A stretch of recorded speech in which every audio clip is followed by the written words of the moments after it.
नमस्कार. स्पंदन एक्सप्रेस या यूट्यूब चॅनलमध्ये आपल्या सर्वांचं सहर्ष स्वागत. पाहूया आजची ठळक बातमी. शरद काजारी यांचा देखावा कौतुकास्पद. कुंभारगाव परिसरात गणरायाला निरोप. कुंभारगाव परिसरात गणेशोत्सव मोठ्या उत्साहात संपन्न झाला. प्रत्येक कुटुंबाच्या परंपरानुसार गणरायाचे विसर्जन केले जाते.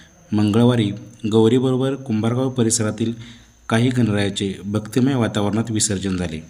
आज अनंत चतुर्थी दिवशी कुंभारगाव परिसरातील सार्वजनिक मंडळे त्यांच्यासोबतच घरगुती बाप्पाचे भक्तिमय वातावरणात 1, 2, 3, 4 गणपतीचा जय जयकार, गणपती बाप्पा मोरया, पुढच्या वर्षी लवकर या अशा जय जयकारात गुलालाची उधळण करत गणेश मंडळातील तरुण युवक महिला वर्ग यांनी DJ, बँजो, बँडवाद्यांच्या तालावर ठेका धरत आनंद साजरा करत गणरायाला निरोप दिला.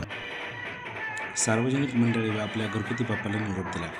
या 11 दिवसाच्या गणेशोत्सवादरम्यान हनुमान युवक गणेश मंडळ कळंत्रेवाडी यांनी रौप्य महोत्सवी वर्षानिमित्त सर्व रोग निदान शिबिर, मोफत आरोग्य तपासणी, मार्गदर्शन व रक्तदान शिबिरांचे आयोजन केले होते.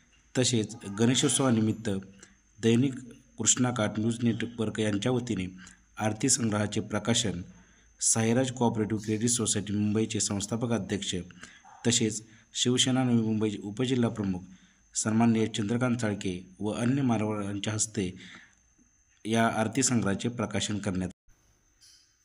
गणरायाच्या विसर्जन मिरवणुकीदरम्यान ढेबेवाडी पोलीस स्टेशनचे सहाय्यक पोलीस निरीक्षक डॉ. प्रवीण दायंगडे यांच्या मार्गदर्शनाखाली चोख बंदोबस्त ठेवण्यात आला होता.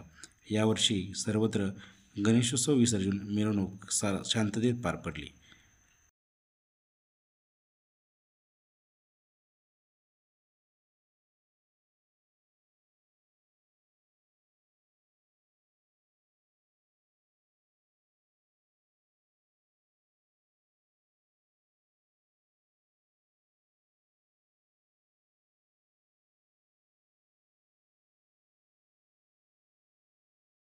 स्पंदन एक्सप्रेससाठी संदीप डाकवेसह प्रतिनिधी राजेंद्र पुजारी, कुंभारगाव.